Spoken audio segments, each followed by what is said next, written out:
যারা বিভিন্ন রেলের বিভিন্ন পোস্টে আবেদন করতে চাও, কিন্তু এমন একটা পোস্টে আবেদন করতে চাও যে পোস্টে ভালো টাকা বেতন আছে, অর্থাৎ হাই স্যালারি আছে, ঠিক আছে, হাই স্যালারি আছে, এবং এমন একটা পোস্টে আবেদন করতে চাও যেখানে টাইপিংয়ের কোনো যোগ্যতার প্রয়োজন নেই।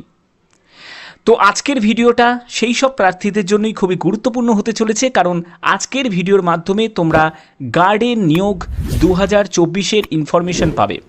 অর্থাৎ তোমাদের কবে থেকে গার্ডের জন্য আবেদন শুরু হবে, অ্যাপ্লাই ডেট কবে, এখানে কি সত্যিই মেল ফিমেল বোথ ক্যান্ডিডেটই আবেদন করতে পারবে, সিলেকশন প্রসেসটা কি, প্রমোশন লেভেল কেমন, সম্পূর্ণ বিস্তারিত অর্থাৎ A to Z তথ্য তোমরা এই ভিডিওর মাধ্যমে জানতে পারবে। ভিডিওটা কিন্তু প্রত্যেক প্রার্থীদের জন্যই, যারা যারা রেলওয়ে অ্যাসপিরেন্ট আছো প্রত্যেকের জন্য খুবই গুরুত্বপূর্ণ হতে চলেছে। তার জন্য স্টেপ বাই স্টেপ দেখো, কমপ্লিট ইনফরমেশন তোমরা এই ভিডিওর মাধ্যমে কালেক্ট করতে পারবে। তো চলো মূল ভিডিওর আমি স্লাইডটা ওপেন করে নিয়েছি।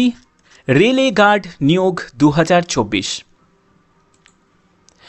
এখানে তোমাদের টোটাল শূন্যপদ 2019-এ তোমাদের টোটাল শূন্যপদ ছিল 5748টি, 2024-এ তোমাদের শূন্যপদ বৃদ্ধি পেয়ে প্রায় 6500 মতো এক্সপেক্টেড কিন্তু শূন্যপদ থাকবে, ঠিক আছে, তার থেকে বেশি থাকবে তো কম কিন্তু নয়, 6500-র বেশি কিন্তু তোমাদের শূন্যপদ তোমরা দেখতে পাবে।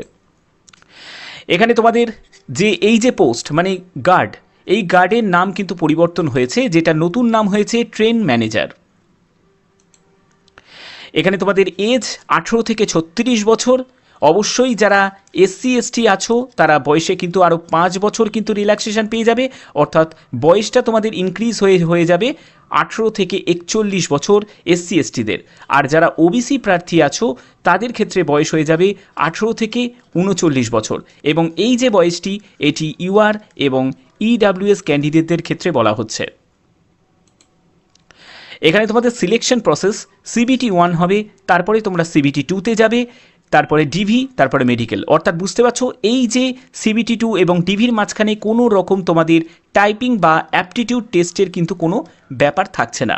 এটা কিন্তু অনেক বড় অপরচুনিটি প্রত্যেকের জন্য। Male female both can apply. তো আবেদন করার জন্য অবশ্যই তোমাদের অফিসিয়াল ওয়েবসাইটে ভিজিট করতে হবে indianrailways.government.in। কবে থেকে আবেদন শুরু হবে সম্পূর্ণ বিস্তারিত তোমরা এই ভিডিওর মাধ্যমে জানতে পারবে। তো চলো পরবর্তী আমরা স্লাইডে চলে যাচ্ছি। পরবর্তী দেখতে পাচ্ছ এখানে সময়সীমা মানে বয়স সীমা দেওয়া আছে। তো এখানে 3 বছর কিন্তু তোমাদের রিল্যাক্সেশন দেওয়া হয়েছে, যেটি ওয়ান টাইম এজ রিল্যাক্সেশন। এটা 2024-এর জন্য এই ওয়ান টাইম রিল্যাক্সেশন অর্থাৎ 3 বছরের রিল্যাক্সেশন দেওয়া হয়েছে।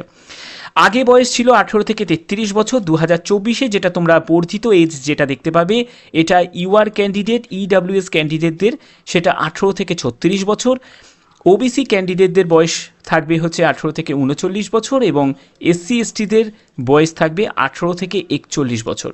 ওকে, আচ্ছা, এখানে শিক্ষাগত যোগ্যতা কি প্রয়োজন? শিক্ষাগত যোগ্যতা হচ্ছে গ্র্যাজুয়েশন। তুমি যদি যে কোনো শাখায়, তুমি আর্টস হোক, সায়েন্স হোক বা কমার্স হোক, যে কোনো শাখায় যে কোনো পার্সেন্টেজ অফ মার্কসে জাস্ট গ্র্যাজুয়েট হলেই কিন্তু তোমরা আবেদন করতে পারবে।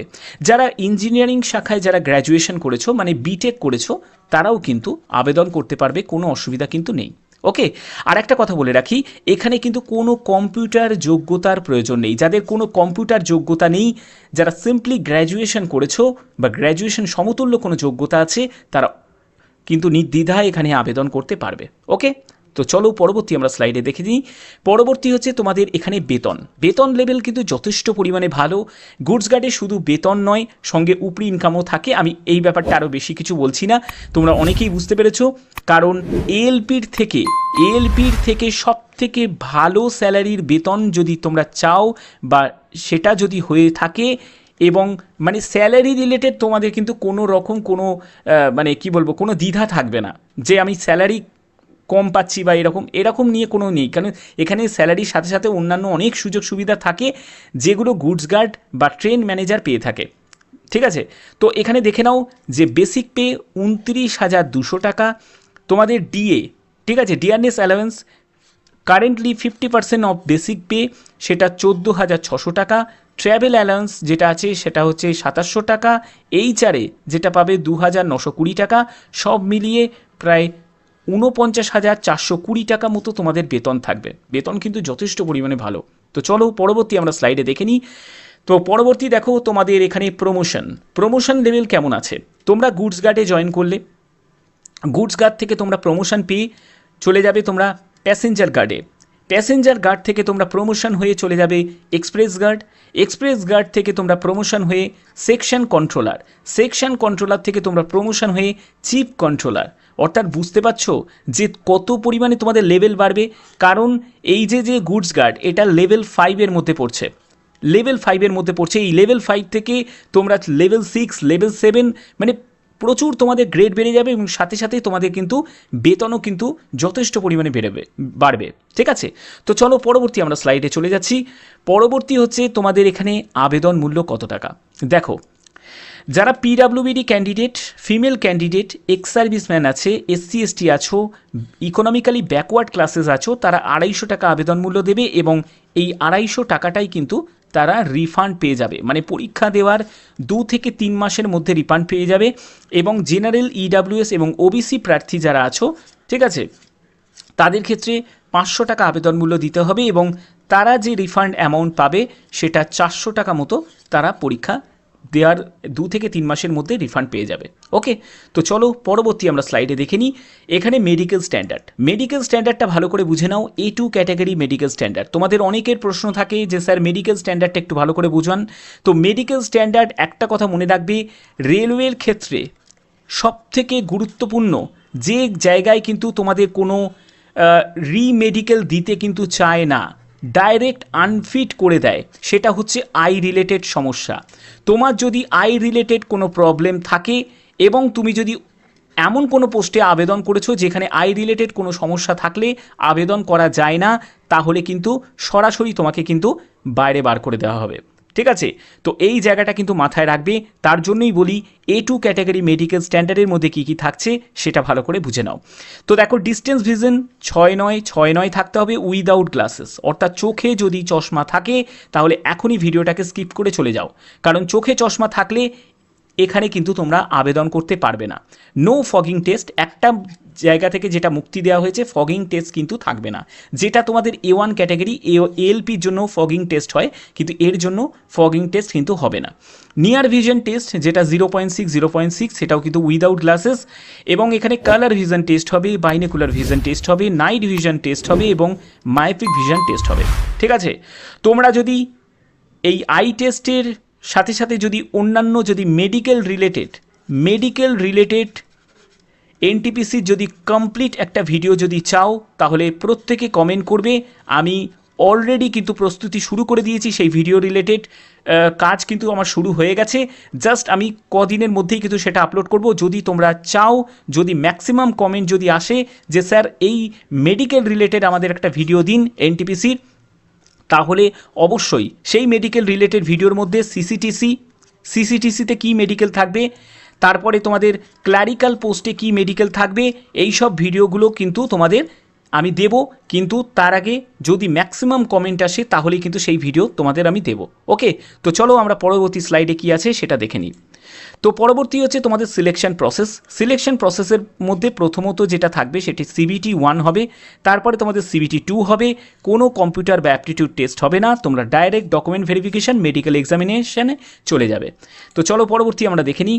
সেখানে CBT 1-এর সিলেবাস যেটা NTPC তো কন্ডাক্ট করে, তো সেক্ষেত্রে CBT 1-এর যে সিলেবাস যেটা থাকবে, জেনারেল অ্যাওয়ারনেস 40 কোশ্চেন 40 মার্কস, ম্যাথামেটিক্সে থাকবে 30 question 30 marks, general intelligence and reasoning থাকবে 30 কোশ্চেন 30 মার্কস। অর্থাৎ 100 কোশ্চেন 100 মার্কসে তোমাদের পরীক্ষা হচ্ছে।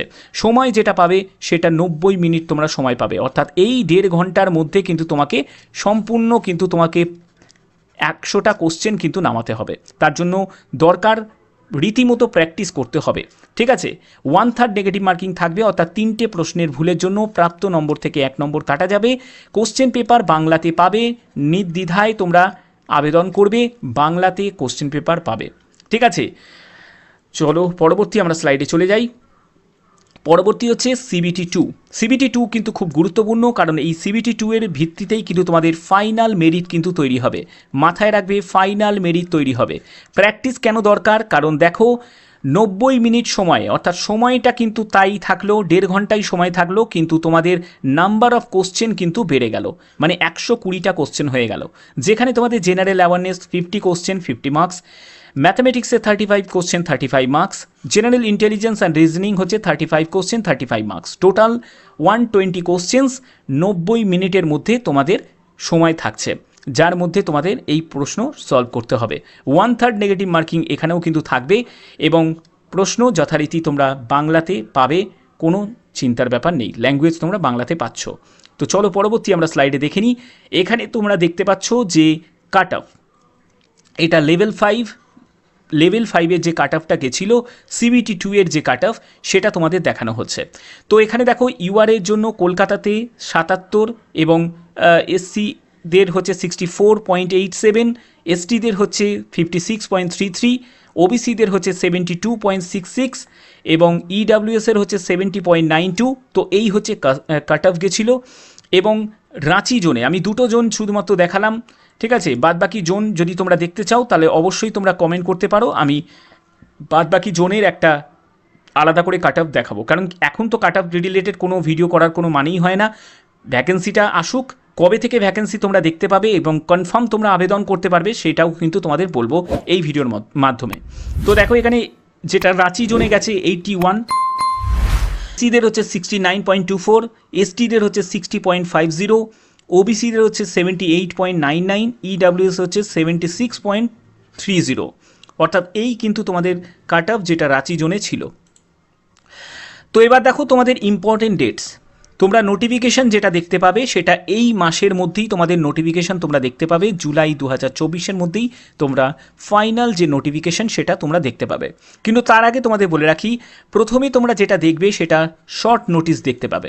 এই শর্ট নোটিশ যেটা প্রকাশিত হবে, যেগুলো তোমাদের টেকনিশিয়ান থেকে শুরু করে, ALP থেকে শুরু করে, RPF থেকে শুরু করে বিভিন্ন নোটিশে তোমরা লক্ষ্য করেছো যে আগে একটা শর্ট নোটিশ প্রকাশিত হয় যেটা এমপ্লয়মেন্ট নিউজ পেপারে এটা প্রকাশিত হয়, ঠিক আছে। তার ঠিক 15 দিনের মাথায়, 15 দিন কি 10 দিনের মাথায় তোমরা ফুল নোটিফিকেশান অফিসিয়াল ওয়েবসাইটে দেখতে পাবে, ঠিক আছে। ফুল নোটিফিকেশান দেখতে পাবে এবং অবশ্যই আমার চ্যানেলটাকে সাবস্ক্রাইব করে রাখবে। তো এই চ্যানেলে তোমরা সবার আগে কিন্তু ইনফরমেশান পাবে এবং আমি প্রতিনিয়ত তোমাদের ইনফরমেশান আমি দিচ্ছি এবং কমপ্লিট ইনফরমেশান প্রোভাইড করছি। যে ভিডিওর মাধ্যমে তোমরা প্রমোশন থেকে শুরু করে আগের যে কাট অফ কী ছিল, কীভাবে প্রস্তুতি নেবে, সব রিলেটেড ভিডিও কিন্তু স্টেপ বাই স্টেপ আসবে। তার জন্য ভিডিওর সাথে থাকো, চ্যানেলের সাথে থাকো এবং দেখতে থাকো।